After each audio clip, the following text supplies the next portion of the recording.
Is it news? Corleone is a man who insists on hearing bad news immediately. Or just noise? Are you going to act like this is news? Just noise. This is noise. Let's separate the impactful from the insignificant with one simple question. News or noise? All right, let's do it. After the Jets found themselves scoreless in the first half of their game this past week, Zach Wilson put together what his head coach Robert Saleh called maybe the best half of his career. Also in New York, Tommy DeVito leads an improbable win over the Green Bay Packers on Monday night, became the first undrafted rookie in the common draft era to lead 2 game-winning drives. With that, both of these quarterbacks ended up earning their respective conferences Player of the Week honors, Michael. News or noise? These two popping off last week. Wow. I mean, you got to give them the news, right? I mean, they did it on the field. It didn't seem like it would ever happen for Zach. DeVito has Joe Barry to thank for this tremendously. I think he should send him a nice basket, perhaps even allow him to go into Rayo's when he comes to New York the next time and have dinner up in Harlem. But, I mean, look, you got to give him credit for it. I mean, you got to give him credit for what they accomplished. So it is news. So news for the week, how about long term? Was week 14 a flash in the pan for these two, or could Wilson and DeVito be sticking around maybe a little bit longer? Well, I mean, anytime Wilson does anything, it guarantees him 8 more games. I mean, it's like when I worked for the Raiders and one of Al Davis's players would play good, we would say to ourselves, well, he's here for 2 more years. That guarantees him 2 more years, you know, even though he wasn't worthy. I would suspect it's going to, both will be around for a while. I don't see DeVito being able to play against a good defensive coordinator like Dennis Allen. You can hate Dennis Allen as a head coach. He's a really good defensive coordinator. I think he'll struggle this week down in New Orleans, and this Tommy DeVito sensation will end. I know it's going to end soon. Well, people seem to be taking the points there. It's down to 5.5 now against the Saints. So the Tommy Cutlets era continues for now. Another team that we've had to talk about the quarterback situation a good bit when it pertains to the draft options that they might have this year is the Arizona Cardinals. But Cardinals offensive coordinator Drew Petzing had a lot to say about Kyler Murray and what he has earned this year on the Adam Schefter podcast. Take a listen. And then, Drew, I know it's not your decision, but Arizona has 2 first-round draft picks. A lot of people wondered whether they could eventually pursue a quarterback. But it sounds like in your mind, you know who you'd like your quarterback to be. Am I reading that incorrectly? No, absolutely. I think, and the goal is always going to be to make the roster better in every way, shape, and form. I think Monty, the scouting staff, the entire department is committed to that goal. But I feel really good about where Kyler's at as a franchise quarterback. I mean, he's absolutely that, as you just said. And I think he's done a great job of embracing that role and owning that role and moved into that role as he hit the field here, whatever it was about a month ago. So I've been really pleased with that. News or noise, Michael? What do you think? Well, I mean, like I thought what Adam said, it's not his job to say that. But it sounds like that's news because I don't think he would be saying it without having people tell him the same thing. I just don't see it. I don't agree with it. I think when you play against good teams like San Francisco and they rush you inside, I mean, look, they beat Pittsburgh. He threw for 132 yards, right? He lost to Houston. He lost to the Rams. They beat Atlanta in the first game, and he had a decent game in that game. But you talk about a franchise quarterback, Stormy. Now, I know they paid him like one, so I know that. And they can't get out of it, right? If they keep him on the roster on the 3rd day of the league year, 5th day, they're going to guarantee him $98 million. So there may be no turning back on this, but if they don't give themselves an opportunity to look at the market and say, we could have this player and trade this guy, I think they're making a mistake. Lots of potential opportunity as we get closer to draft season. They currently own the number 3 overall pick as where things sit right now in the draft order, as well as the Texans first rounder. 3-10 on the year, but 2-2 since Kyler Murray has rejoined that lineup as the starting quarterback. There's been a lot of talk coming out of these NFL winter meetings, Michael. NFL Executive VP of Football Operations Troy Vincent called NFL officiating a work in progress. He and Roger Goodell discussing another year fueled with frustrations about the ways that things are being called. Quote, "We're always looking to improve officiating. It's a constant work in progress. We're not perfect. The concern is to make sure we are getting better." He also said we have to act responsibly when calls are missed because, quote, "we want the game to be played on the field." News or noise?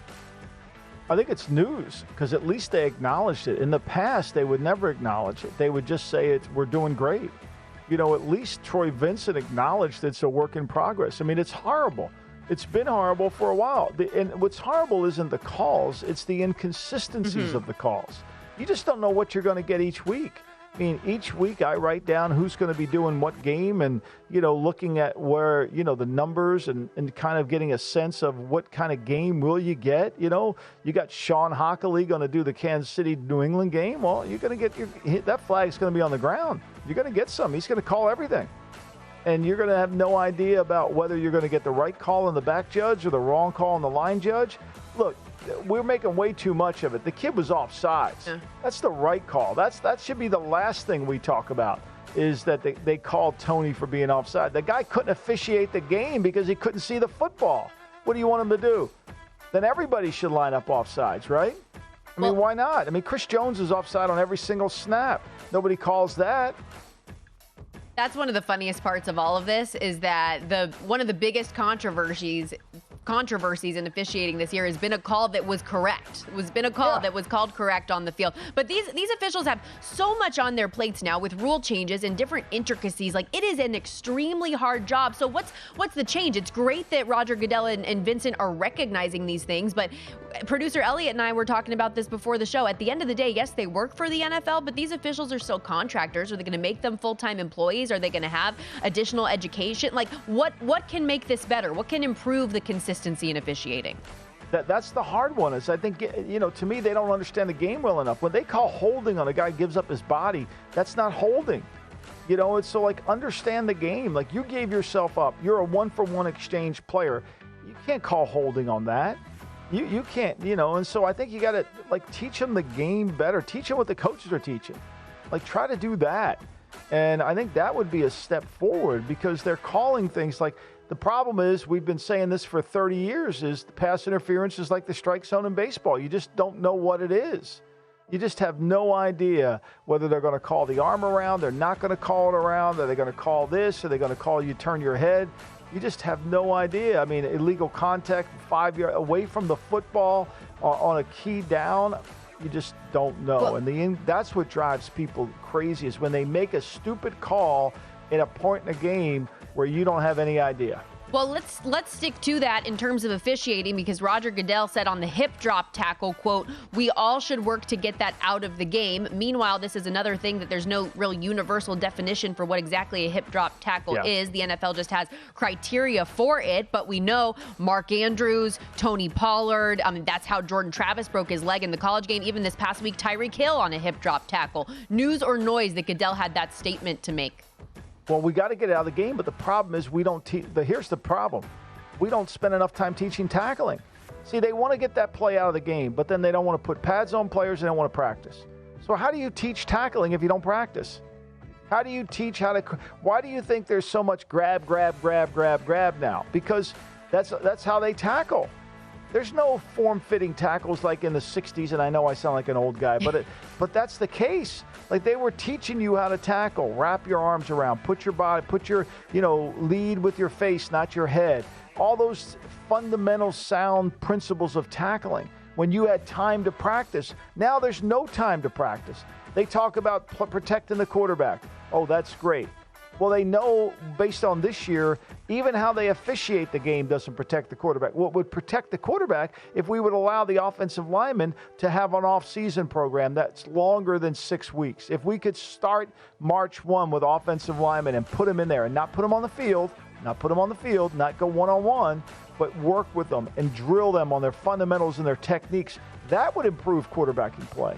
And that goes back to even the conversation we had when Tom Brady's statement became so widespread and viral about protecting players as a quarterback, right? What he can do to not get his wide receivers hurt in certain instances. Those are things that you have to teach and that happen at that time in the year. The NFL is still in the early stages of gathering data on that hip drop tackle, but they have found those types of tackles result 25 times more likelihood of injuring a player than other tackles. One last one. We only got 30 seconds. News or noise, the NFL going to Brazil, and they're going to up the number of international games in 2025. Complete news. This game's going crazy. I mean, we're exploding. The ratings in this country is unbelievable, and the game is going to continue to keep exploding. I think it's great. Yeah. I think it's great. I think the nonsense about going too far. Look, the players benefit from this too. They get the revenue from going to these games as well. It will go up from 4 international games to 8 in 2025. So, and teams will not have to play in more than one international game if they do not want to. Go to VSiN.com/subscribe to become a VSiN Pro subscriber today.